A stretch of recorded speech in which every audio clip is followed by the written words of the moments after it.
All right, welcome. Wow. I don't think we could have scripted a worse start.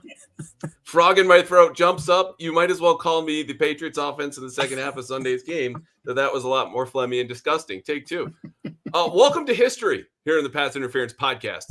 This is the new plan for Mondays in season. Andrew talks to himself and drinks alone. Gone. Out the window to return maybe in the offseason, though we'll see. What we have now, instead, at least 17 times this year, Mike Giardi, Monday nights. Me, Mike, film notes. We got your blitz stats. We got your play breakdowns. Everything you want to know, minus how my throat sounds when I have a frog stuck down in there, will be brought to you after every Patriots game this season. I could not be more excited, which is the cliche way to introduce a new thing, but genuinely so happy to be hanging out with Mike, who you hear from a ton anyway on the podcast. And though I said I'm not going to drink alone, we do have some beers tonight. So if you're watching live on YouTube, please grab one, come hang, and ask your questions because we will get to you at the end. For now, Mike, what's up? Fired up for this. As the people well know, and as Cadlick and Taylor were talking about a couple hours ago when they were doing their stream, this is past my bedtime. Not really, but kind of. So I probably won't speak in complete sentences all the time. I might stumble over my words. I might say some things that I come to regret later on. But so let's go. Should be fun. Well, speaking of things that you're going to regret, we have a new segment, which I've never done on the show before. And we will save this right before we get to your mailbag questions. The segment is called Okay, Let Me Have It, wherein you stash away sometime over the next 30, 40, 45. I don't know how long we're going to go. If I keep talking like I did at the start, it will not be very long. But the point is, you file away one thing that you go, this is just, are you kidding me? But you don't tell me. You save it for the end, and I will do the same. And you will go first, and then I will go, and we just have to sit there and take it like we're children in timeout as we take it from the other guy. Pause. Anyway, if you have not yet, subscribe to the Patriots Press Pass channel on YouTube. Subscribe to my YouTube channel @_ Andrew Callahan, where you'll find every episode of the Pats Interference podcast, brought to you by the kinetic, kempt, and kid-friendly CLNS Media Network. Okay, this is how we're going to start all of the film breakdowns. A very simple question. Why did they win or why did they lose? So to me, I think there's a lot of reasons why they lost this game. But if you really want to boil it down to something simple that happened on the field, their quarterback made more plays when it mattered than yours did. And then there was a subset of that about the coaching. And did they outcoach you, or at points when the chips were on the table, when the money was on the table, did they have something better for you than you had for them? And I think that was certainly the case with Chip Kelly offensively, catching them in some situations where they blitzed, they took advantage of it. And then vice versa. It just seemed like what the Patriots wanted to do, which I know we're going to get to offensively, they couldn't do nearly consistently enough, if at all. Just bring up that second half. I just have to pour my beer here. Shout out to Barreled Souls. Yeah, crack that open. Barreled Souls Brewing. This is out of Maine. This is courtesy of my brother-in-law. It's a double IPA, which means now I'm definitely on the clock because I will be asleep with you in about 30 minutes. I agree. Yeah. And Lamplighter, by the way. Aspen Glow, Amber Ale, delightful. Very good. So the Patriots lead 10-7 at halftime. And the reason I bring this up is because I was not down there today, but Doug was there, and I think you were too. If not, say nothing. Mike Vrabel is discussing, and now his day after press conferences, which are going to be in person at Gillette Stadium, why the Patriots just gave up on the run in the second half. He goes, well, we weren't really doing anything with it. They averaged 3.3 yards per carry. And the reason that they lost, in my opinion, is exactly what you said. You had a lot of pressure flip back onto the Patriots in the second half, where you could go, oh, they couldn't run the ball, and that was an issue. Sure, it was an issue. It was also an issue for Vegas, which had a 74% pass rate in the first half. And you go, oh, that's inflated a little bit. They went 2 minutes. They got another drill. Fine. Take away all of those. They still would have had a pass rate of about 65%. So that was an offense that also was not running the ball and throwing the ball around a lot. What happened was, though, when the Patriots blitzed the Raiders in the first half, aside from that first touchdown, which I will forever remember Terrell Williams thinking, dropping Christian Barber and Milton Williams into coverage on 3rd and 11. Geno Smith goes over the top. But after that, okay, they had allowed 10 yards on 8 first half blitzes. Okay, that's it. 10 yards on 8 first half blitzes. Okay, this was great. In the second half, that flipped. The Raiders had several explosive plays. They had a 77% success rate against the blitz. Meanwhile, you have Drake Maye when you talk about quarterback play, because this really just came down to the main characters. Okay. He was 4 of 8 for 41 yards in a pick, around 3 sacks in the second half when he was under duress. The Raiders did not blitz as much as I thought they did in the second half upon review. But when you talk about that dynamic of pressure, the plan was let's get ahead, disrupt Geno, get the guy who threw 15 picks last year. Okay, you got one in the first half. Well, the only guy who threw a pick in the second half was your guy, and that was mostly why he lost.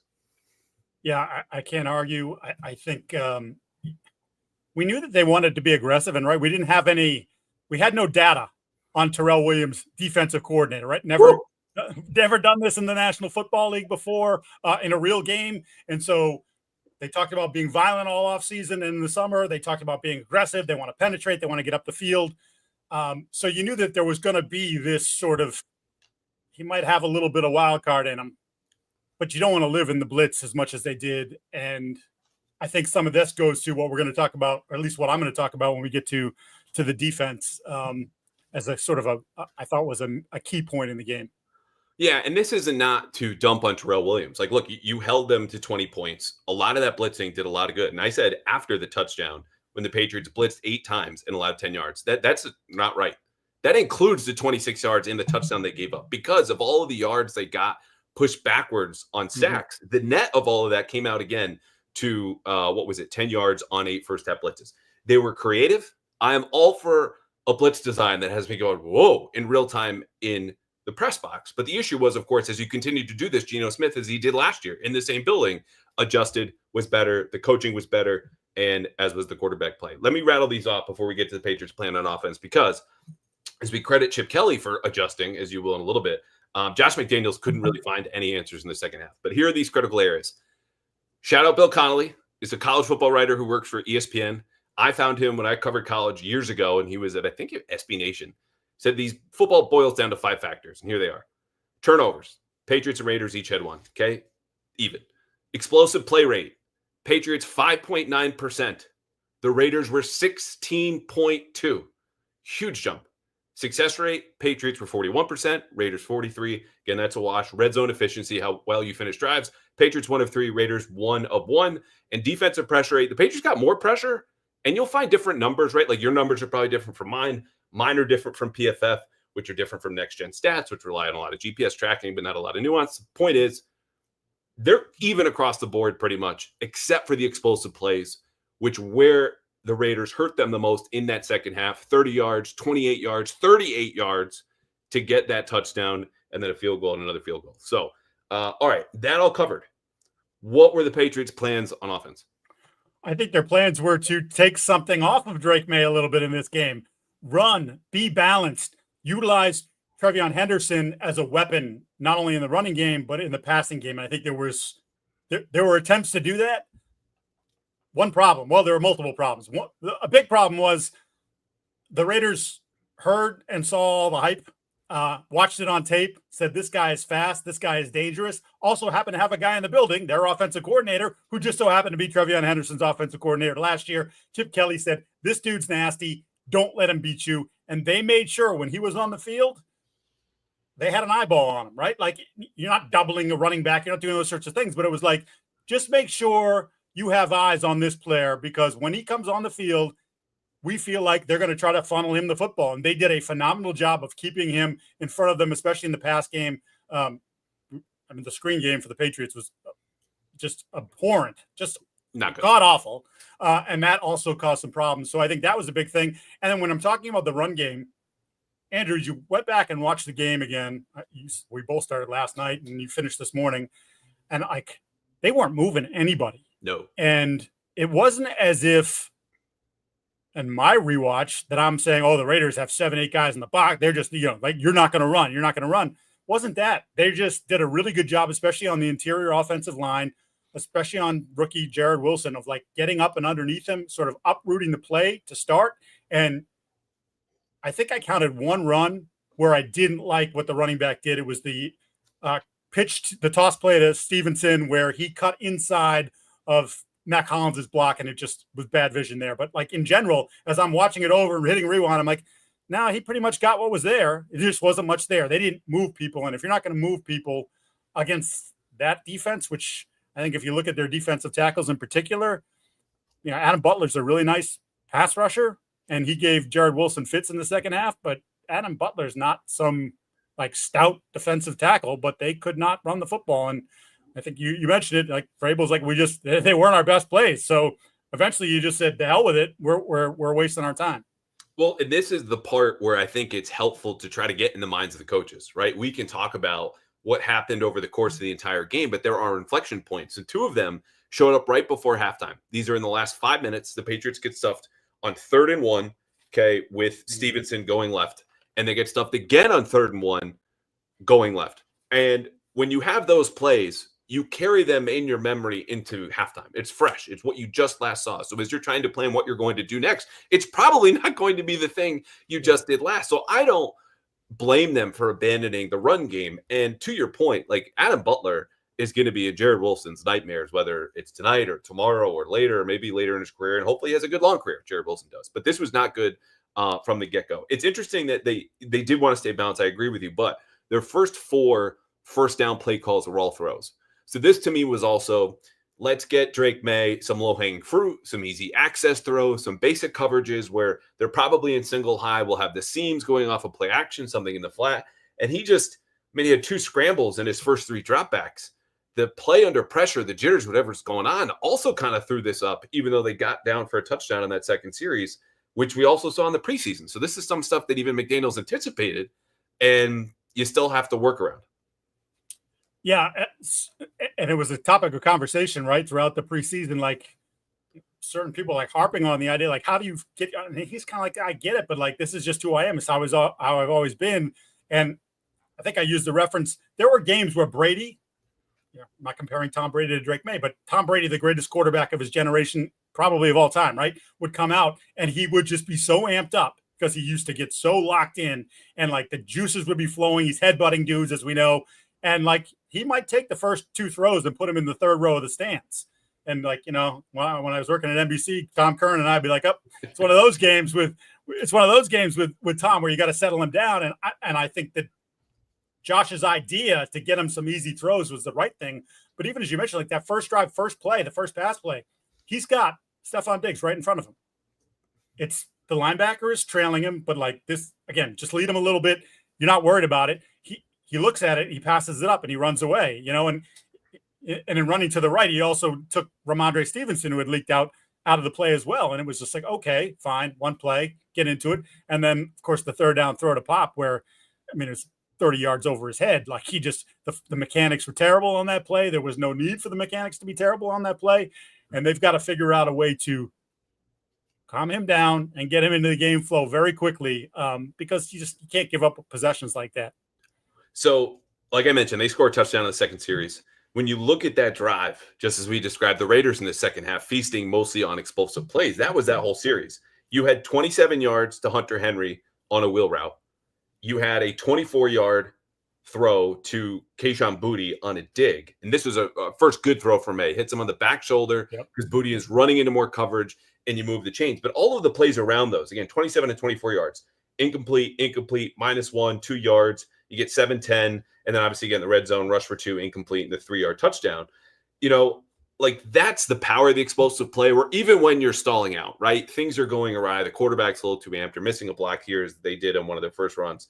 You can still make up for that, even on 3rd and 10, where you had the completion to Boutte.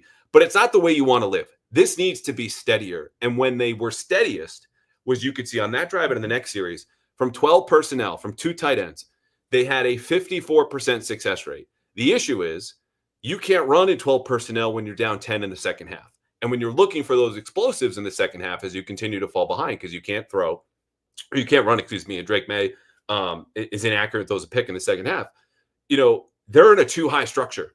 So those seam throws and those outside throws to Boutte that are really working for you, as they did on the second series, no longer accessible. So what are you going to do then? And this is where they're going to have to problem solve, and will, because that's the whole point of the first season. As they go along. The only other notes I had about McDaniels, who understood, you mentioned the screen game, they called 6 screens. They went basically nowhere. The run game, they're moving Mac Hollins, 6'4", maybe the tallest fullback in history, Mac Hollins, into the backfield to help generate a little more push there, and it didn't work. So he had some small tweaks, which I'll save for later when we talk about what you missed in the whole thing. But you could tell a guy who wanted to run the same offense, but had a little bit more flavor, movement throws, et cetera, just couldn't get often enough to that 12 personnel that kept them on track. And once they fell behind, it wasn't even available to them. I just want to point out, as you're rattling off very good numbers and observations that I wrote down in my notes about the run game too. Offensive line, quote, angles were whack. Now that's the kind of insight that you're going to get from me at 8:50 at night on a Monday. By the way, I'm reminded of, you love the game. I'm reminded of sometimes how much I hate Monday, because usually by the end of Monday, we can't complain. Come on. We're drinking beer. We're talking football. I'm just telling you, I feel like today, like I don't know, like I'm sick and I'm not sick. It's like one of those things. You don't sleep that much. Because you wanted them to win so badly? No, that wasn't it. Although winning would make winning is always preferable to losing. I don't know. I felt the vibes, the omens, stuff I don't believe in. Walking into that building, I was like, they got this. This is going to happen today. And obviously, I was wrong. I thought they were going to win too. I lied when I said I had one last thing on McDaniels, because you mentioned Henderson, and that's a player who deserved all of the hype, all of the praise in the preseason. I called him the MVP of training camp, right to your face on this podcast. Yes, you did. His usage, I think, has to be the biggest gripe for anyone watching that game, even if Chip Kelly's giving you all the Travion Henderson secrets and his greatest fears and all these things he doesn't like to do and see and keep an eye on them and whatever.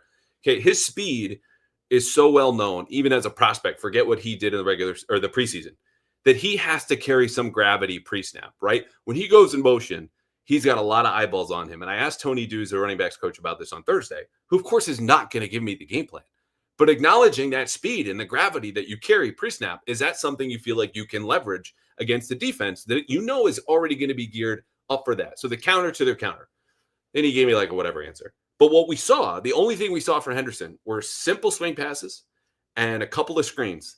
No nuance, nothing dressed up. And when he plays 25 snaps to Ramondre Stevenson's 46, and between the two of them, Henderson is the only one with a forced missed tackle, according to the PFF. Shout out PFF. That ratio can't last. I think it at worst has to even out and be a 1-for-1 ratio moving forward.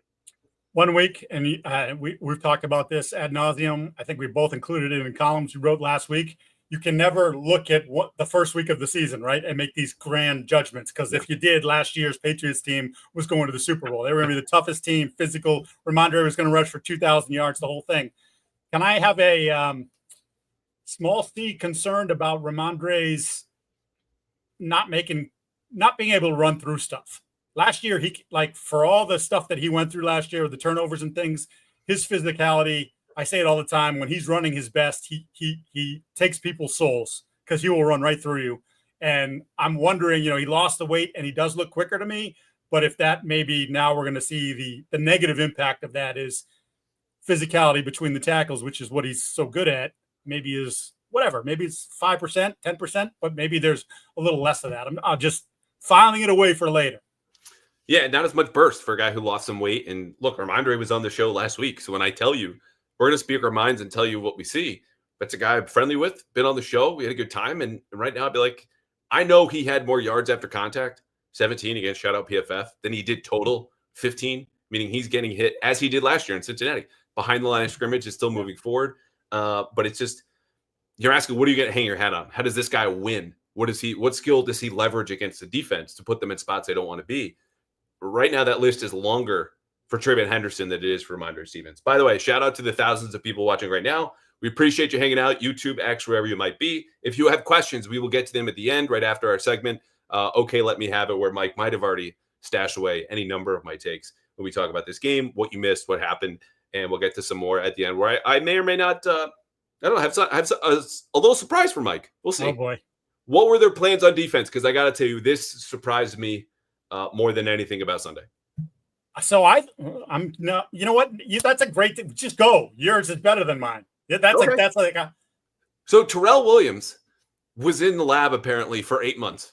And look, we all know he had a serious health scare. So I'm not trivializing what the man went through, which is still not in detail, but obviously it was very, very serious. The stuff he's drawing up is just downright like dark arts stuff, right? And this is not to say it's new. It's just to say that when you're running these 6-man zone pressures where you've got 2 underneath defenders and 3 deep and everyone else is going at the quarterback and it's first down, it's second down, it's third down. And we'll have sim pressures where we got 4 guys, but you don't know where they're going to come from. And then traditional 5-man rushes with the 5-man front. They had a 43% blitz rate, Mike, and they had about an even split. It was 60-40 zone and man coverage. So in terms of what are you going to get? What do you expect if you're Geno Smith? Yeah, he got them on that 3rd and 11 play call, which in the moment was like, okay, what are you doing? Like Christian Barmore and Milton Williams go do what they do best, not drop into coverage. Geno hits the touchdown. But after that, had their heads spinning. You like that. And I think they're going to play with a lot more 5 front than they want to. They also want to stick in 3-corner nickel, which they had run for their first 18 snaps. And I'm in the press box going, all right, week 1's really about conditioning. But if you're going to run the same 11 out there and rotate some D tackles, this is really, really going to be about conditioning. They didn't play any 3 safety. Kyle Duggar played 7 snaps. They played more base after the 3-corner nickel, tiny bit of dime, but really wanted to live where they had a lot of guys in the line of scrimmage to generate one-on-ones. For the most part, it worked. Again, their pressure rate was 38%. The issue became when those plans were made evident, and Chip Kelly had time to breathe at halftime. He said, okay, let's go big and bulk up. And that helped them block all of these crazy blitzes, which I posted earlier today. And that's when you get the explosive plays, 28 yards, 30 yards, 38 yards. And they didn't have a great counter because then in the 4th quarter, you take it from here, because we talked about this after the game. What happened when they bulked up and went base there to stop Ashton Genty, who also started to run on them in 3-corner nickel? Yeah, when they bulked up, they threw over the top of them. When they went smaller, they ran it down their throat. They had a couple successful runs that sort of, we just made this alteration. Then they just put it down. Now we got to bring back the bigger guys, and then they go back over the top. So that's where Chip definitely had Terrell in a blender. My thought was, Andrew, and those numbers, I had something very similar in terms of my percentage of blitz, was that as much as he spent time drawing these things up, that he didn't want to do it nearly as much as he did, and was hoping that the front 4 was going to generate more pressure on its own than it did. And when it didn't, then it became clear, like, okay, this was the original plan, but this was the secret sauce plan. We're going to the secret sauce plan. So to me, I felt like he was going to not sprinkle. He was going to use a fair amount of it, but not to that rate. And then when he's looking at, I don't think Keon White had a pressure, not that he played a ton of snaps. Chason got, I think, 2 pressures over the course of the game. Yep. Harold Landry was in the backfield quite a bit, but they also devoted a lot of attention to Harold. And Barmore, as a pass rusher, didn't have the same kind of, he was very good, I thought, against the run, but not so much against the pass. And Williams gave it to you, but you're not getting, I think they thought they would have a little bit more push up front with the 4 and would allow them to play around with the back 7 instead. We're not getting that same sort of push we need. Now we've got to bring more people into the mix. And when you're playing Geno, and this is where the Geno disrespect last week or the last few weeks or however long it's gone. Like, if you watch the All 32 pod, I'm a fan of Geno. He's somewhere between 10 and 15, 12 and whatever. He's in that range, right? Geno wants to push the ball. Geno laughs at your schemes. When we had this Mel Kiper, let's ban the too high, right? Geno says, screw that. I'll throw into the too high. I'll make throws. He wants to push the ball down the field. So you're giving him, like, you're thinking, well, if we do this and we drop out, he's going to take the short route. No. That's not Geno. That's not what Geno wants to do. Not that he didn't do it on the Carlton Davis blitz from the short side where they just left Jacoby Myers on 3rd and 1 wide open. Like, you're asking a linebacker and the safety to get over there. That wasn't going to happen. That was another too cute call, like early, and he's a first-time play caller. Yes. You get all the grace from me and Mike. It's just to say that when it's that glaringly obvious, 3rd and 11, you want to keep your best pass rushers rushing the passer. 3rd and 1, don't bring, I don't know if he was field or boundary corner, but like give an easy access throw, and all they're looking for is an easy access throw.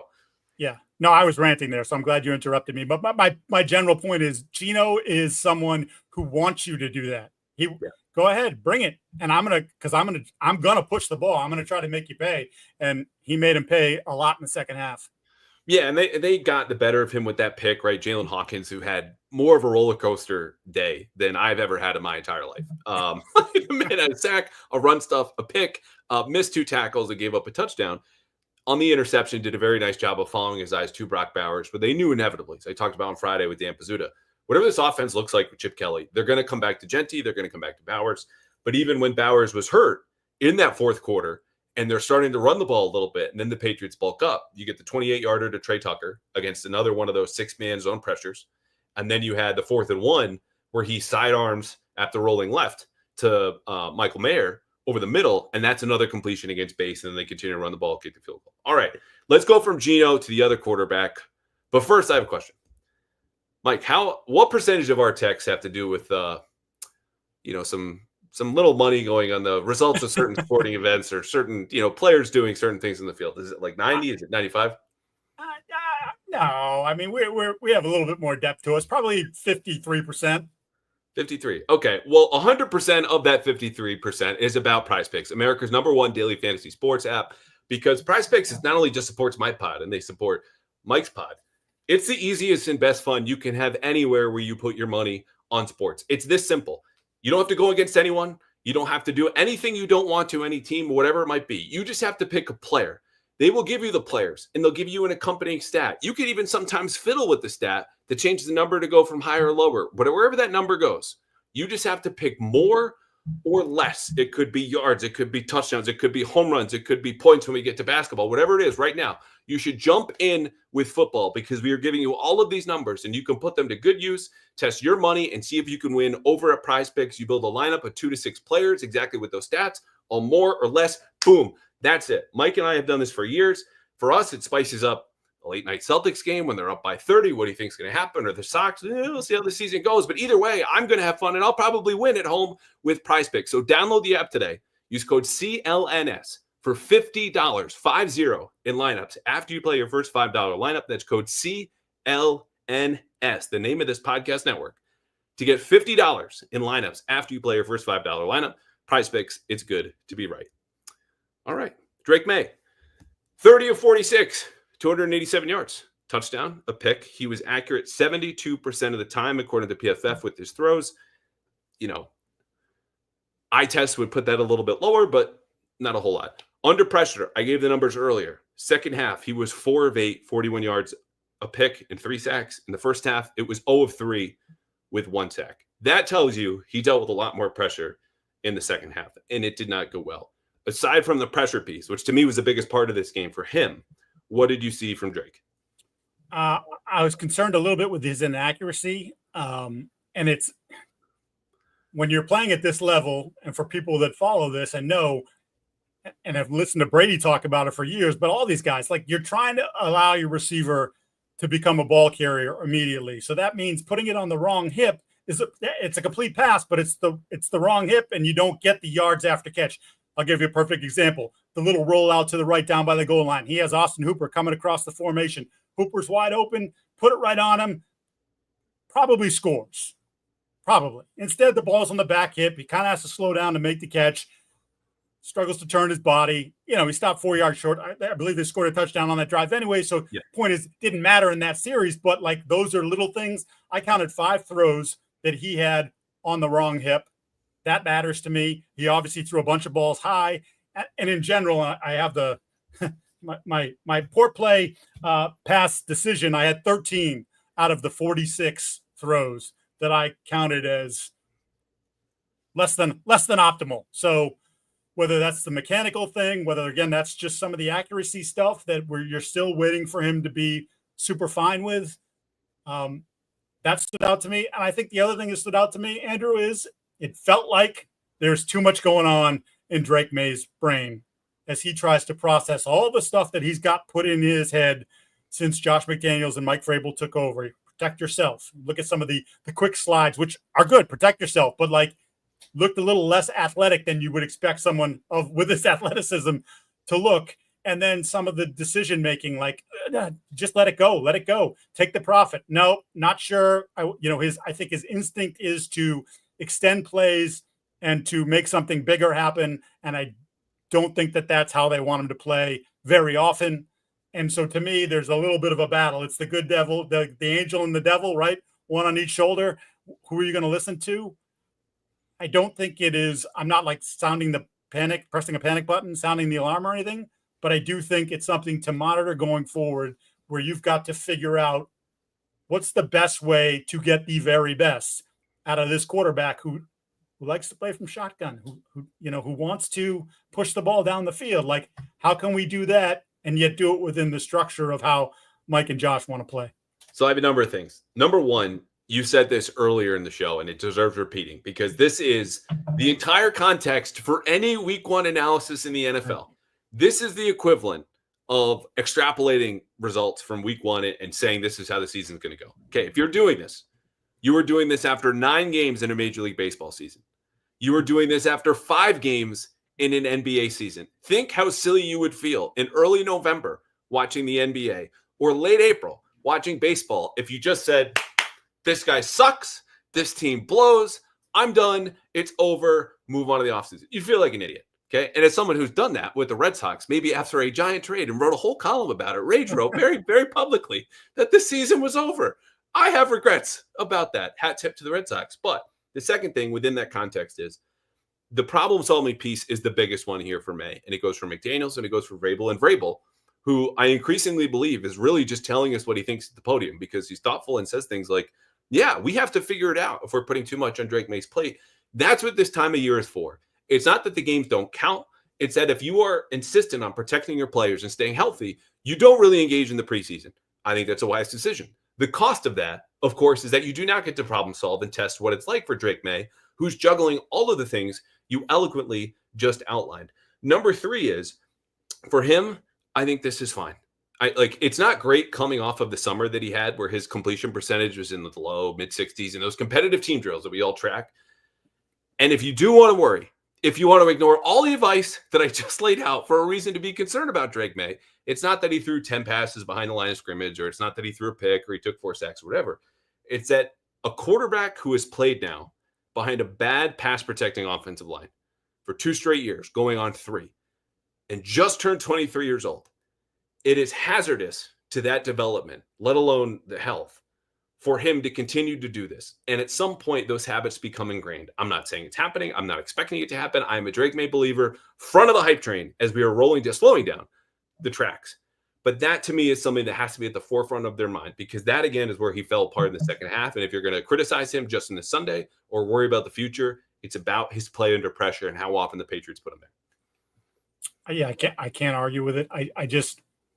If you go back and rewatch the game, as people do, nowadays, especially with all the different streaming services that are available to you, you can go back to it on the NFL.com page. It's like you can see the feet going sometimes. And you're like, dude, you haven't, it was early. You haven't been hit yet. They got to figure out a way, going back to what I said at the very beginning, got to find a way to settle him down and make him play calmer. I mean, I don't think he's ever going to be sitting back there Drew Brees style. I don't think that's the kind of quarterback he is.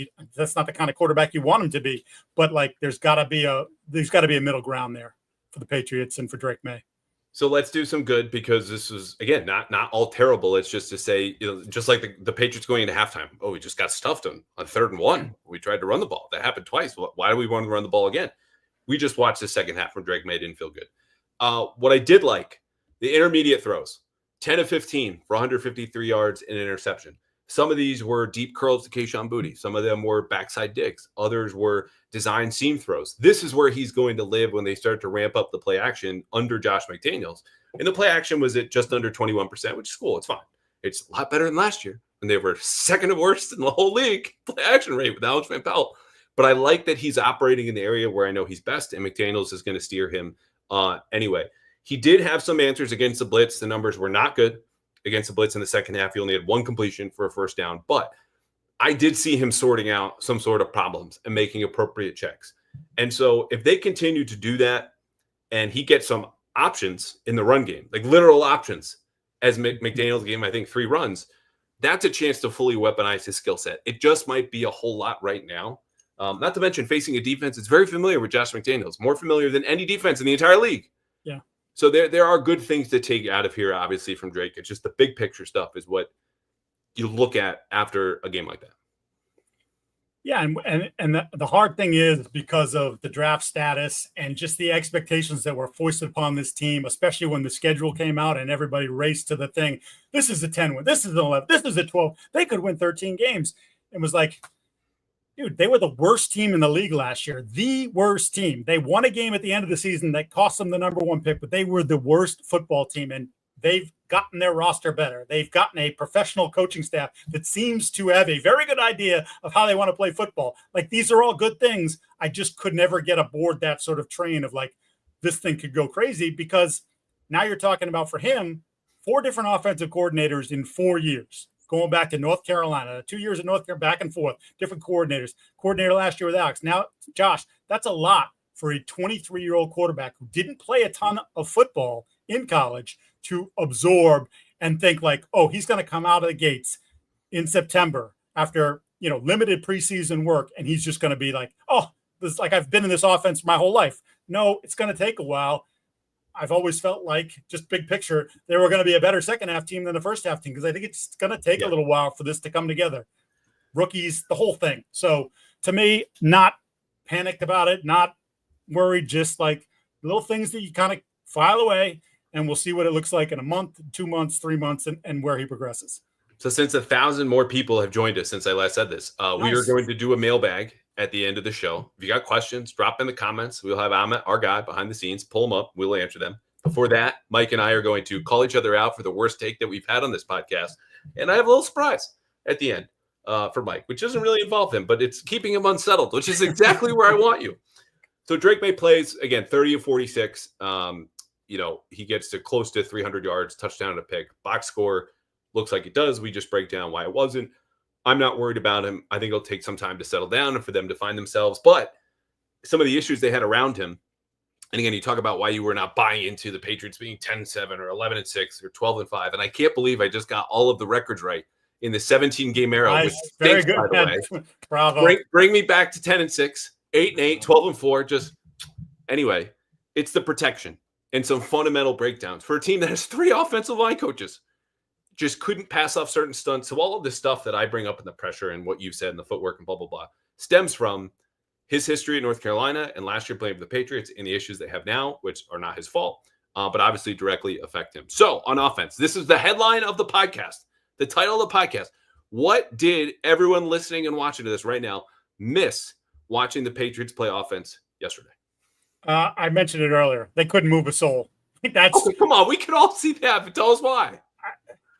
Again, I thought some of it was what the Raiders did to them in the interior offensive line. I think that both guards, Mike Nwenu, didn't move very well yesterday. And not that he's the most nimble anyway, because he's a big dude. I thought they jacked him up pretty good at times. I thought Jared Wilson, as we mentioned, really struggled. And to me, some of that stuff where they're getting up underneath the pads and almost coming at him at different angles, as I said, the angles were whack, affected the Patriots. And there were times when you're watching the tape, like there was a play in particular, I think Wilson was supposed to do more for Campbell, didn't. And then Campbell wasn't, he was kind of like, well, wait, you were supposed to, and then you didn't. And then he made the block because he's athletic enough, but it was kind of a situation where you were supposed to do more. So I think that was another part of it too, is I think there was whether it was miscommunication because of how the Raiders were defending them and just in terms of how they were attacking their bodies, or just in general, the communication factor, especially on that.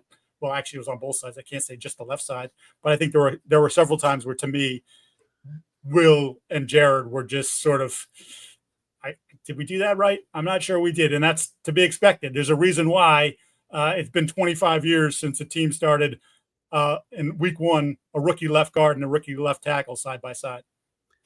So I've got some really dirty stuff to share with you a little bit later. Well, I knew you were going to, so that's why I'm going to start with Wilson, though, because I think that is the place to start. In the locker room after the game, again, going with the thing that we last saw, because your default as a human being is that was the most important thing to happen. We all go to huddle around Will Campbell. And by we, I mean, most of the media and their cameras, whatever.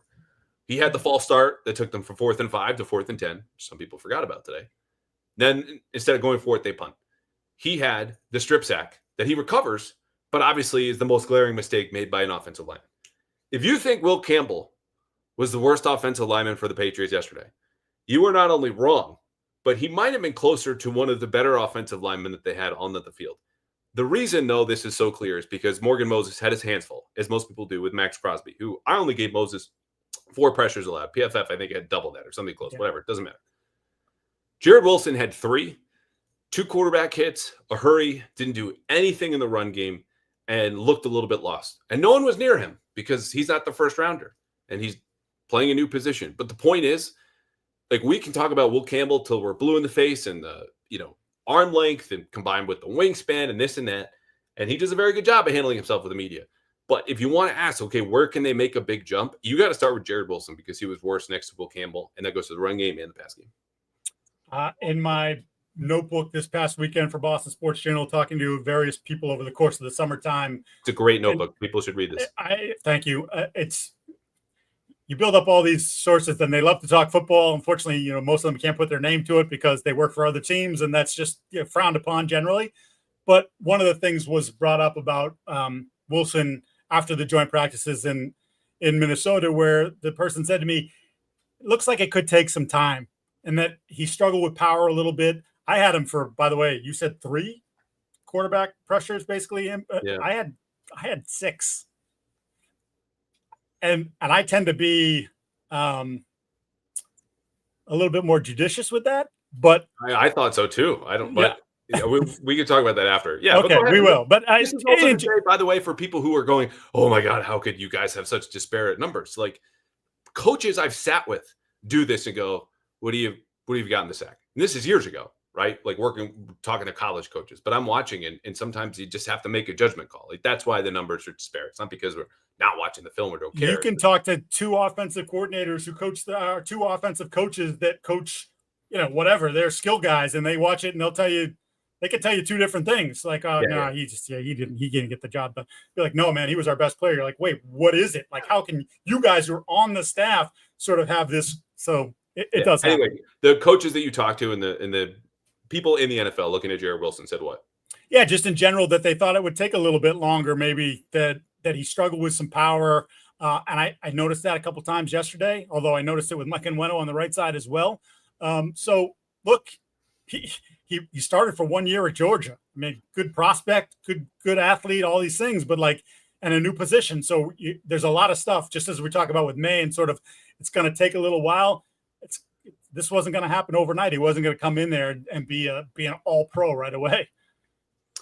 Garrett Bradbury is second on my list. He had the best game of any offensive lineman and was the only one, in my opinion, my judgment, to post a clean sheet and pass protection 0. Okay, all right, we're aligned. Yeah. This is surprising for a guy that I wrote routinely in the summer because, again, this is what I saw, and then what I see is what I write. Got his butt kicked in one-on-one pass rush. Gave up a lot of pressure in the inside to Milton Williams and Christian Barmore, and it's not that. The Raiders don't have defensive tackles that can't give you problems.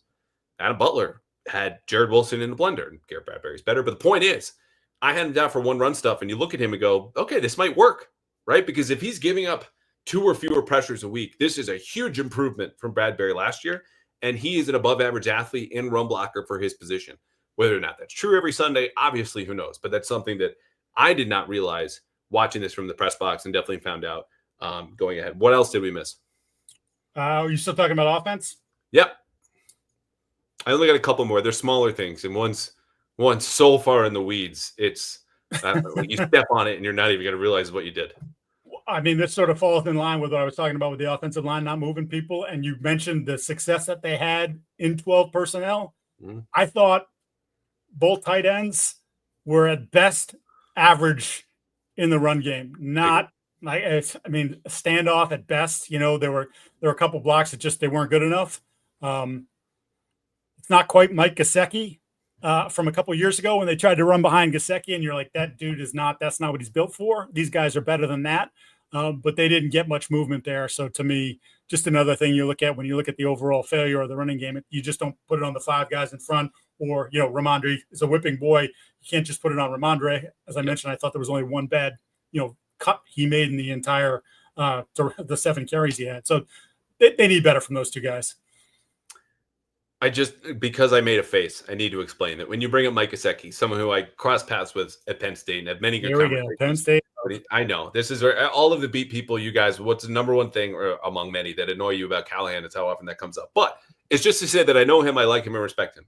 I also found out in the middle of that very lovely 2023 season, Belichick's last, he was at least on pace. I don't know if he got there to set a career high in run blocking snaps for a guy that was brought in not to do that, for a team that was often behind in games, 4-13. And they said, yeah, we're going to have this guy do the thing he sucks at the most, because nothing about that year made any kind of sense, nor last year. All right, let's get deep into the weeds. Stephon Diggs, give me a guess, even if you've seen it. Just fake the guess if you've actually seen it. What percentage of snaps that he played on Sunday? Oh, that's a good one. 34. 41. Okay. He had 7 targets, 6 catches, which to you would say like, oh, he's on the field the whole lot. He's Stephon Diggs. Why wouldn't he be? No, he was not. But he was the most efficient and productive guy per route run, per snap, because he only trailed Kayshon Boutte and Hunter Henry in terms of total targets. Both of them had 8. But he had as many catches as Boutte and many fewer snaps. That'll go up. I like what I saw from Diggs. I think the trust is there with Maye. I thought it was curious. I think it was his first target.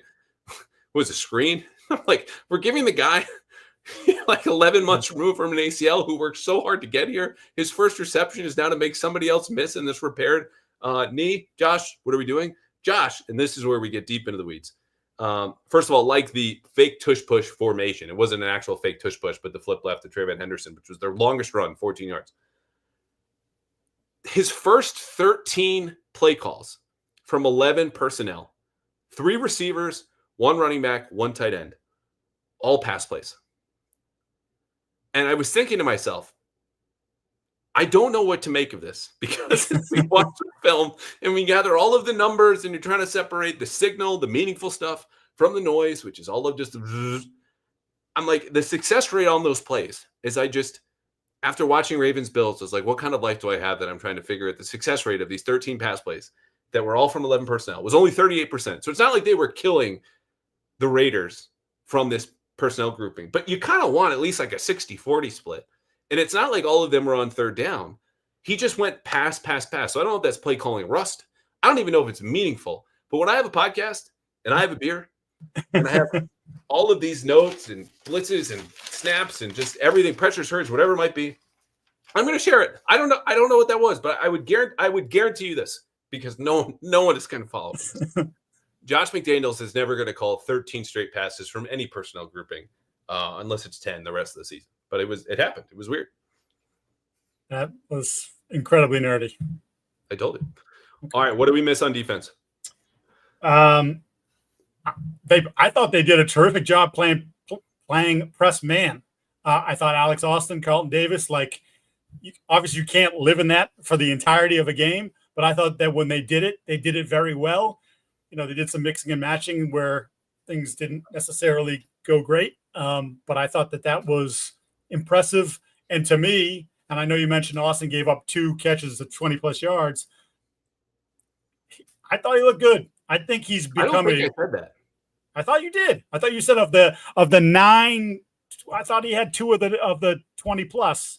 Of the 9. Somebody else. Well, I don't get it. It's deep into the coverage stats, especially the zone stuff. It kind of confuses me, but I don't know.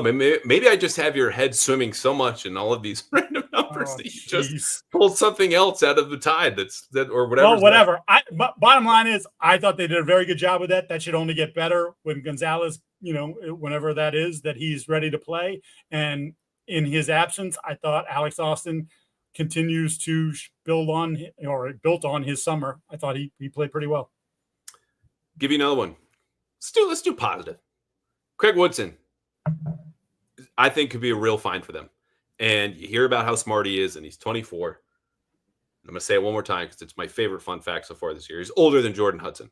Craig Woodson, Patriots' 4th-round rookie, is older than Bill Belichick's girlfriend. He played 100% of the snaps. He played man coverage well. He handled himself as the post safety and single high. He flew up in run support, had a tackle for a loss. This is, for now, just a usable player, a useful one. But I think in time, with the development that he'll have, and to be clear, he's kind of on a Kyle Duggar, who again played just 7 snaps as their 3rd safety. They really didn't play any 3 safety nickel. He has to do this quickly because he's going to hit his physical prime in about 2 to 3 years. And then it's more or less downhill for that position. But for now, looks really, really good, and you can see why they like him. I think we talked about him during the course of the spring, just being like he's always a guy that seems like he's where he's supposed to be. That showed up in week 1 of a regular season game when there are certain looks that you can't be prepared for, and he handled it. So that he has exceeded expectations, I think. All right, I'm going to give you another one, and this is not as positive. the inside linebacker play stunk. And this is an area where I find myself disagreeing with PFF and a whole lot. And I come across the grades because I'm trying to check certain things, but I'm getting the missed tackles from them. I don't want to tabulate all of the missed tackles and everything that we have for you here in the show and what you should read tomorrow in the Boston Herald, because this is where all the information is coming from. But in the process of doing that, you see certain grades. And you see things like Robert Spillane was not graded out as a very good coverage player. But then you look at our guy, friend of the pod, Aaron Schatz, over at FDM Fantasy, formerly Football Outsiders. He goes, our numbers were really good for Robert Spillane. So, which is just to highlight a discrepancy to say that I thought their play stunk. So did PFF. I think anybody who watched this stunk. He missed 3 tackles. Spillane did. Christian Ellis missed 3 tackles. They were victimized on play action and not all that great in coverage. So for Spillane, another guy who's going to play 100% of the snaps, that has to be better. And Christian Ellis, forgive me, I might have just completely missed this in the press box or otherwise. He didn't finish the last couple of series. Jack Gibbons was in there. I don't know if it was due to injury or the staff just had enough, as I did, watching that in real time. But it was not good. He's a curious player to me, right? Extremely athletic. Obviously, was someone who was valued as by the Raiders, who offered him a considerable amount of money, and the Patriots decided to match that, give him the 2 years and $13 million. Because of that speed, I keep waiting for him to be better in coverage than he's been. And it wasn't. I thought he struggled throughout the course of the summer, and I don't think anything changed in week 1. So that'll be interesting in terms of not finishing the game, whether he shows up on the injury report on Wednesday or even is out there to start practice Wednesday afternoon or wherever the heck they're going to go. We're going to do studs and duds here in a second. So people who are going, well, why have you talked about Harold Landry? Why haven't you talked about, Chase on, my guy, who only had half sack? But this is for what you missed. Okay, you all watched the game. You've probably read tweets or seen videos and clips. We are trying to give you the stuff that you are not going to see or find elsewhere, or didn't see at least upon first glance. So do you have another one of those? I did not have another one for defense, no. Okay. The only other thing that came up for me was the Austin piece. Actually, no, because you tweeted about this, and I hadn't seen it yet, but looking closer, Christian Barmore is pretty good in run defense. He had 1 run stuff, created some other disruption. I liked it. I mentioned Alex Austin, so to finish that thought, you had already talked about it, but 2 pass breakups, I thought he was good. And we're all now going to be back on Christian Gonzalez watch, which is the important part of why Alex Austin was out there, played all the snaps. I don't think Christian Gonzalez would have totally swayed the outcome of this game, but Brock Bowers would not have had 100 yards if he was out there, because I feel very confident Christian Gonzalez would have shadowed Bowers on 3rd down and done a very good job of that. I had talked to some people late last week, and obviously no one had been counting on Gonzalez to play internally, because obviously they know what's going on. But in talking to some people, they're like, he would have gotten like 10 snaps on Bowers and money downs. Like that's just their best guy, our best guy. We're going to try to take your guy away. And I was also thinking yesterday, I think I tweeted it this morning about Jacoby Myers, who killed him in a number of different ways. And I was like, you wonder if at some point during the course of that game, they just said that if Gonzalez were healthy, be like, him, make this go away. Make him throw to Trey Tucker and Dante Thornton and some of these other guys. And if they beat us, so be it. But we can't let this keep happening. Once again, that's a thank you, Bill, for letting him get away. I said a couple of weeks ago, Stephon Diggs in camp looked about like a number 2, like a Jacoby Myers. And they played different defenses, and Stephon Diggs didn't play as many snaps as Jacoby Myers. But I feel kind of vindicated for people who might have been upset and missed the fine print, which said I think Diggs will be better as the season goes on. And you're obviously betting on that upside, but you want to do the 1-for-1 comparison. We saw it yesterday. Interesting though, by the way, that you mentioned that you liked him, and I was okay with Diggs' performance. A lot of national people were not vibing him this morning. A lot of people who are what I would call tape nerds were like, ooh, why? Why did they do this? Why are they playing? Any name drop or cite some sources here? Mike Renner. Okay. And I believe Nate Tice jumped on that as well. I retweeted it and said Ari Diggs, and I got this will shock you. My mentions exploded. You're an idiot. You hate Diggs. I'm like, I just retweeted a guy about Diggs. I didn't say anything. He had 6 catches. This is his first game back. I'm like, you guys suck. Just reading is fundamental, people. I just retweeted something. I retweet good stuff. I retweet your bad stuff. Time for Swig. Look, he'll be better. Nate Tice, though, interestingly, going to be on the podcast later this week to preview Pat's Dolphins. So I will now very much ask him about that. And if you have not subscribed yet, the YouTube channel, Patriots Press Pass, or @_Andrew Callahan, all the Pass Interference podcast episodes are right there.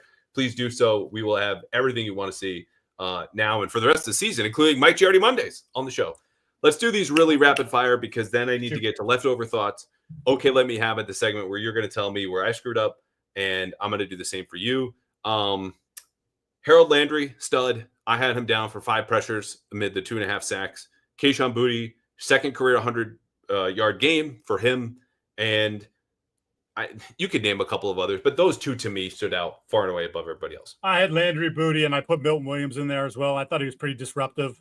I had him for 5 pressures. I think PFF had him for 6 or 7. Milton Williams? Yeah. Did you not have him for that many? I had him for 3, maybe 4. And it's for me, just so people know, this is not to justify anything. It's like I count a pressure as, okay, you not only win the rep, but you are affecting the quarterback physically, or you can see some sort of effect for the quarterback. And those where you get the real close calls where, like, your 3 or my 3 could be your 6 if you just get close. So I look at it as, you mentioned affecting, moving the guy off his spot. And I also think, to me, there's a body language thing that goes into this because you see someone like Gino who's pretty poised back there. And every once in a while, when then you start to see like whatever, things start moving that weren't moving before. And to me, that's a pressure. You're impacting him. He sees you. He knows you're there. And he realizes, okay, the time is now. I either get the hell out of here or I got to throw the football. Yeah. Duds? Pop. They need more from that position. They just do. And it wasn't just the drop, even the touchdown catch. He almost dropped that. That was the dicey little situation there. There's got to be more there. I thought Mike Onwenu, that was not a good game for Mike Onwenu. They're paying him big money. I know that came from last year's regime, and I 100% defended it. Needed to be done. They needed that piece. But he hasn't played very good football since he signed that contract. I think it was the last month of last year where he kind of was back to something close to himself. Not a good start for him. I thought he struggled, again, with pieces that in front of him. 2 years ago, Mike Onwenu eats those guys up. He did not eat him up in this game. And I also put Drake down because my expectations are high because I believe in the talent. And he's still raw, and like I said, I'm not panicking, but he just needs to be better. There are plays to be made that he didn't make that if they're going to win more than they lose this year, he needs to make those plays much more consistently than he did in this game. Yeah. I already hit my guys. Christian Ellis, missed tackles, bad coverage, a play diagnosis, maybe never gets there. And this is not for lack of physical tools or a guy who's not working his butt off. It just might not be there this year or kind of in the system. Morgan Moses, grant him all the context and the benefit of working against Max Crosby. Max Crosby would hand me my own ass in a half a second if I had to block that man. That's just how it goes. And he's 34 and yada, yada, but he's signed to be the best offensive lineman that the Patriots, or certainly the best tackle. Let's just call it tackle, best tackle that they have. And we haven't seen that guy just yet. Maybe he rounds into form. It's not going to get all that much easier against Miami this week. But I think, again, as we talk about, don't extrapolate as you wouldn't from 5 games in the NBA or 9 or 10 in baseball. Don't do it for 1 in the NFL. 2, obviously doubles that sample size. And for a guy who didn't have a great summer, then you start to maybe worry a little bit. Those are my duds. All right. This is the leftover thought / what comes next. I have been teasing this most of the show. You don't know what's going to come next. Amit does behind the scenes. But Amit right now has a different job because I'm going to talk about something different. And this is, if anyone wants to go to a Patriots game this year, you want to go to any NFL game or MLB playoffs, I'll be at Fenway. Hopefully, fingers crossed that they make it. I'm going to one place before I get to Fenway. And one place you should go before you get to Gillette Stadium. It's Game Time. Because there's only one ticket marketplace that is giving you a 100% guarantee about having the lowest prices anywhere. And if they don't have the lowest price, they will give you 110% of the difference. I don't know what more you could want, but say you're a little bit greedy. That's fine. That's cool. I get greedy with my tickets. I want to see what my seat looks like. I want to know what the best tickets are right now. If there are any kind of deals that you have, well, Game Time gives you all of that. You can compare any seat in any stadium to any game with others across the site. You can find zone deals. You can get NFL tickets. You can get whatever you want, plus that lowest price guarantee and event cancellation protection, by the way, but only at Game Time. So don't screw around with any other ticket marketplace. Go to Game Time right now. Just download the app today, Game Time, and use the code CLNS for $20 off. $20 off your first purchase. Terms do apply. Again, create an account at Game Time. Redeem code CLNS for $20 off. Swipe, tap, ticket. Go. Download the Game Time app today. All right. The moment that has confused a lot of people is here. I have said for 2 years, Kayshon Boutte, I don't get you. I don't know how you win. I don't see it. I don't see the value. Sometimes I didn't think he would make the roster. Well, he proved me wrong as a rookie, and he proved me wrong last year. And then he goes out and has a 100-yard game on Sunday. And we have one or two listeners who are very keen on reminding me that I am not particularly high in Kayshon Boutte. And this is nothing personal. Talked to him many times in the locker room. It's just to say, I don't get it. Then he goes and gets in great shape, does what he does this summer. We already mentioned the 100-yard game on Sunday. So I have committed. I have made an Amazon order for actual crow. And you might say, this looks like chicken, Callahan. I don't know what you're talking about. Come on. This is crow. I have prepared this. We are going to actually live here on YouTube, and whenever people listen to this elsewhere, eat some crow, because Kayshon Boutte, I was familiar with your game, and I disrespected it anyway. And you have proved me wrong. You have been a great receiver for the Patriots. You played the most snaps. You had the most catches. You had the most yards. And I'm just going to actually eat some crow live here on the air. I know it looks like chicken. It looks prepared. It looks like it might have been seasoned. No, this is crow. This is straight from Amazon. We didn't marinate this? They don't have like a nice special sauce? No. So Kayshon Boutte, this is for you. That is. Oh, crow, they don't tell you. Well, first of all, it tastes a lot like chicken. A little gamey. A little more like suck it, Callahan. There's something in here. Can we do a minute about how good he's been, though? Like the body control, the contested catches, in all seriousness. I would say to him, about him, that the ability to establish this relationship with Maye, and like some of those fade stops that he runs, and the ball is coming in his direction, and like his ability to quickly kind of adjust, and like he's just, yeah, I'm with you. Like when the whole gambling thing came up, I was like, why are they keeping him? Like they won't put him on the field. Like this isn't worth it. You know, LSU was happy to see him go. There was that whole thing, and I was just like, and there was obviously a young guy. There was some immaturity there. I'm like, this doesn't make any sense. Just move on, start anew with someone else. Then last year had a really good camp. They're like, hey, God bless this guy. He deserves to be on the team, but he's a 4. Like that's what he is. He's a 4. It's like okay. Came out of yesterday's game going, well, he came out of the summer going, well, he's probably their second best receiver, depending on what happens with Diggs. Then you watch a game like yesterday and you say, maybe they have their off-brand number 1. Again, he's got to show that the consistency to get the ball down the field to him, which I know he had a couple moments last year, but like in general, like really good. Like just all credit to him for becoming more professional, taking care of his body better. Like he's in far better shape than he's ever been. I know he's talking about that a little bit. Just a good player, has good feel for the game. He does. You should rinse that down with something. It really should. So if you're out later this week with some sort of flu-like symptoms, is it going to be because of the crow? Yeah. Where does one order crow? I told you, Amazon. I said it a couple weeks ago. I would order some crow. I told Doug this in the press box yesterday. I'm going to order. I'm going to do it on the show. And Kayshon Boutte's not upset. I don't think he could tell you my name. He famously only speaks about himself, as we saw training camp. Like, yes. Oh, you're like from Jalen Polk. And maybe talking about Jalen Polk was a good idea. But anyway, credit to him. He had a great game. He's become a better player. And I know he reminded folks recently, like, hey, I was going to be a first-round pick after 2020. And my line was, I had hair in 2020. I was like 20 pounds lighter in 2020. I don't care what anyone did in 2020. That was so long ago in a very different time in history. You got to show me something new. And he certainly has. He's in better shape, unlike your boy here. So that was my leftover thought from today. Do you have any leftover thoughts before we get to the world famous now? Okay, let me have it.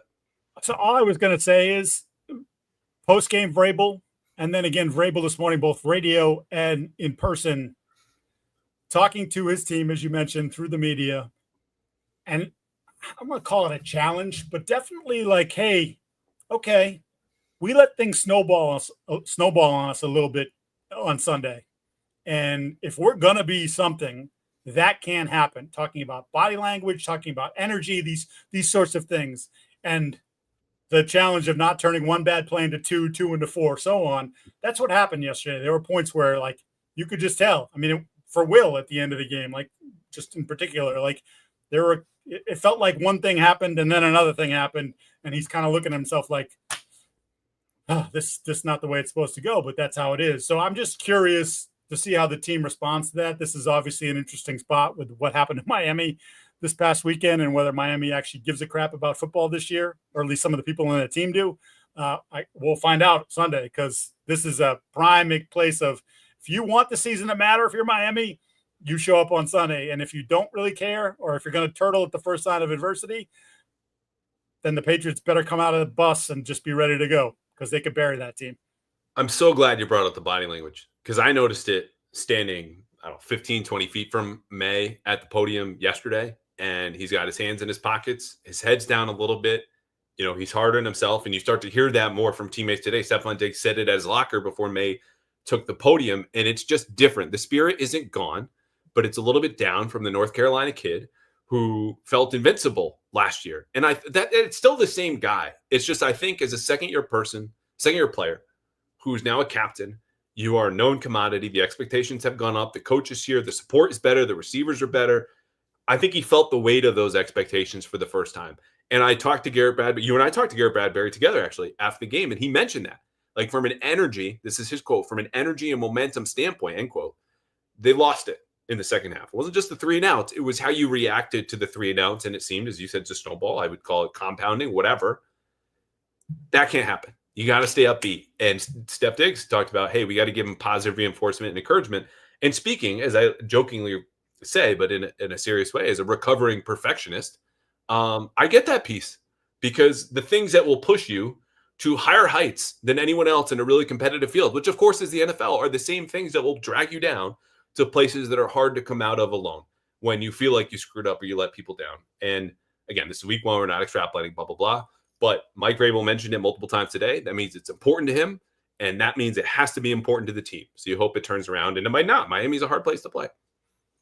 Yeah, it's just, again, it's like I said, there's multiple things you're filing away, and it not so much a challenge, but almost like probing. Like, we're about to find out what you guys are all about. We've talked about it, spring, summer. This is a big moment for them, even though it's week 2. Like, show me who's ready to stand up to it. I think is really probably the best way I could boil it down to. All right, here we go. What take of mine did you stash away for the first edition of Okay, Let Me Have It, or I just have to sit here quietly until you're done and you lash me for whatever I'd said, and then I'll return the favor? Can I tell you I'm really disappointed in you, because I can't really make fun of any of your takes today. The only thing I can make fun of is when you did the nerdy impression. It's about 15 minutes ago, maybe, when you're like, I think it's been a whole hour plus. Yeah. I'm like, you didn't need to do that, because it's already right there for the people to see, So that would be the one thing that I'd bang the drum for today. Wow, that wasn't hard at all. Okay. You can go ahead, let me have it. You can have this. Of all the stats I dropped today, of all the information, of all of the takes, of all of the football gold that I give you, you cite and credit me for something I did not say over the last hour, 10 minutes. Alex, I'll go back. I swear you said it. I swear you said it. No, you don't get to talk during Okay, Let Me Have It. You gave it to me. Now I give it back to you. I didn't say anything about Alex Austin. I said about explosive plays, and the Patriots gave him up. And here you are, proudly, confidently citing a stat that I can't even verify or vouch for. I thought Alex Austin played well. If you had asked me if he gave up 2 long receptions, I could be wrong. I probably would say no. But, apparently someone said that, and it stuck in your brain more than anything else that I said during the show. And you pull it out like a display. Like, if you were pulling off of the refrigerator a picture your kid had drawn for you, and we're like, oh, this is so great. What a great job you did on this. And they go, that's the neighbor's. That's not mine. That's not my macaroni smeared with glue that I put around and called it an elephant. Come on. Neighbor's kids did like me. I was, good neighbor. Can I say? All right. It's time almost for you to go to bed. Amit, our producer here, still hanging out after over an hour. I think he's going to go to the club. I don't know what he's doing after this, but I know he doesn't want to spend more time with us. So let's get to a couple of mailbag questions. I asked people throughout the show, if you got questions, drop them in there. Amit, I don't know if you can work some magic, if you can pull in from the comments. If not, Mike will surely make some stuff up because this is what he's been doing for parts of the show. Okay. Here we go. Matt Ryan. This is the first time we're ever seeing any of these questions. Would the Patriots have any interest in a player like Luke Musgrave? I feel they need talent depth at tight end, and Tucker Kraft has emerged as tight end number 1 in Green Bay. I mean, I would certainly have interest in Luke Musgrave. Liked him coming out. Hasn't quite, as you mentioned, Kraft has emerged, but Musgrave's been a decent player for them. So I don't know why that team would move off a player like that. But sure, if he was available, absolutely. That's a position that flatlined in the offseason, right? Hunter's a nice player. Hooper's a nice second tight end. They don't have a third. They brought in a bunch of different guys. There's a few people on the practice squad, whatever, but like nothing emerged this summer for that spot. And certainly that would be, I think, an issue or an area that they should look into in the offseason. Like, hey, what do we need to do? Well, we could probably use a tight end going forward, if not for next year, for the year after. I'm sure they have interest. I can't report this. If I'm right, is that the kid they drafted at Oregon State? Yes. Okay. So with the recent draft picks, there's actually going to be a little bit more of an attachment from that front office. We all understand the dynamic between Elliott Wolf and Green Bay and the history there and blah, blah, blah. I will say this, though. I have been asking the Patriots to find a new third tight end for weeks because their current third tight end, Jack Westover, another super nice guy. No personal problems with any of these guys. Played 2 snaps, and they were at fullback on Sunday. Okay. And when he wasn't playing fullback, Matt Collins was playing fullback for the same number of times for this offense. So, yes, I think this should have been done a long time ago. He would be a candidate. I don't think, though, the Packers, who were officially all in with the Micah Parsons trade, are in a position to desire or even think about giving up a player who can help them right now. So that's that. All right, Amit, I don't know how dirty I'm doing it right now to pull up another one, but look at him. Oh, my man's all over. He's got this. All right, Ryan M. Hey guys, quick question. Okay, so Giardi and I both had one beer. Ryan has maybe had one or two. We're just missing a comment. It threw me off a couple. Why not do what Buffalo does with Josh Allen? Just run QB power to let him get hit one of the first plays to calm him down and then get into the offense. Can I just tell you, Ryan, having covered Buffalo a number of times at the NFL Network and sort of at one point being embedded with them, that Josh Allen is a massive human being. And I don't just mean from a height, weight. I mean just he's built different than Drake is. 2 years from now, could Drake be 240 something? Probably, if he wanted to. But then still have the same athleticism he has now. I don't know. Josh is just a different sort of breed. Like Josh as a physical specimen is more like Cam Newton than most, with that power. I mean, that dude actually relishes running through people and tends to live to get up and tell about it, so I don't know. I would not do that to Drake Maye at this point. I was unkind to Ryan with that setup, but I just want to say, look, I think the intent is good. It's just a matter of how do you get those jitters out? Like if you sub out QB power with, some zone read concepts or it's bugging me now. It wasn't quite power read, but it was close. They were in a pony package and, Drake had a couple of reads involved. Anyway, you do some of that stuff where he could at least have the risk of getting hit. Sure. But QB power where it's just kind of downhill and it's you need to be as big as Josh Allen to withstand that over and over again. And that's what this would be calling for. So Josh Allen also is just an unprecedented player in NFL history, not only from a size standpoint, but just his success and trajectory. So I think the comp that, we all keep in mind is for Drake Maye is more of a Justin Herbert, even though he's 2 inches shorter, with a Josh Allen mindset, if that makes sense. But you wouldn't want Justin Herbert running QB power over and over again, just for the sake of, hey, calm down. Like, I don't know, take some CBD, like first drive, just hang out, man. How about if you how about something simple, like literally just roll him out. It's a half field read, 2 receivers. If it's not there, tuck it and run. You can control, where the bodies are coming from. You can control it. You don't have to take a massive hit, but just sort of like, hey, you're in the game now. All right, let's settle the leap down and, do what we're supposed to do. Yeah. All right, let's do a few more and we'll go quicker for these. Thank you to everyone for joining us. This got up close to 5,000 today. This has been awesome. Matthew Ryan. We got a Matt Ryan and a Matthew Ryan. Is Pop the answer long-term? or should he be moved for another position of need and work Williams and Efton Chisholm in more? Pop had such a good summer, and I'm not one who believes that he has great feel, but I thought he was better this summer. And then yesterday happened, and I watched it again, and I go, maybe it's when it speeds up that he doesn't slow down in that regard. I'm not willing to push him to the side after one game, but there does need to be more from that position. Josh wants more from that position. So yeah, he's got to be better. He's got to be more impactful. I'm going to say no. I don't think he's the answer long term. And I say this, I don't know why I feel the need or compelled to kind of defend some of the media takes and things like that. I think if you listen to the show, if you've listened to it for a while, followed my work, none of this is ever personal. Okay. Nothing. Zero. Not even with Belichick. Pop's been on the show, I think, 3 times. Okay.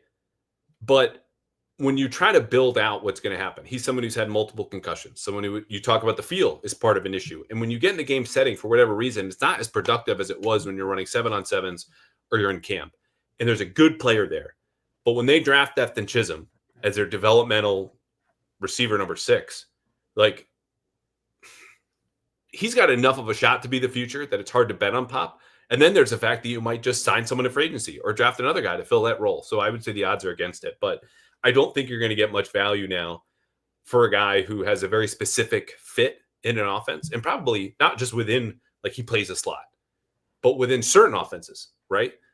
He's not going to be in San Francisco digging out guys and coming down and crack toss and blocking and really, like, he gives a good amount of effort, but he's just a small dude. So no, I don't think he's there. I don't think you get much. Maybe this is an offseason thing. He's still your most dynamic guy after the catch, and he's been really good. Wasn't good Sunday, but we're not extrapolating. So those are my thoughts.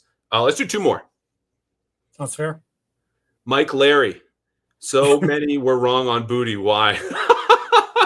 And his picture is of what's the movie Scream? Yeah. So Scream is coming for me, Mike Larry.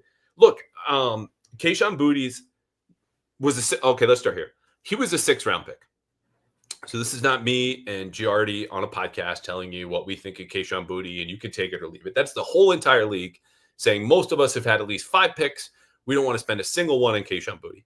And part of it was the medical. He got hurt. Okay. Part of it was the declining production. Part of it was his issues at LSU and in relationship with the coaches and being off field. And we saw some of that spill into the NFL with the gambling piece of this. And a guy who might not be as fully invested, and certainly was not fully invested as he is now, like appreciably different shape from where he was as a rookie, as a second player, even this spring. He is almost downright cut now. Could never say that about him.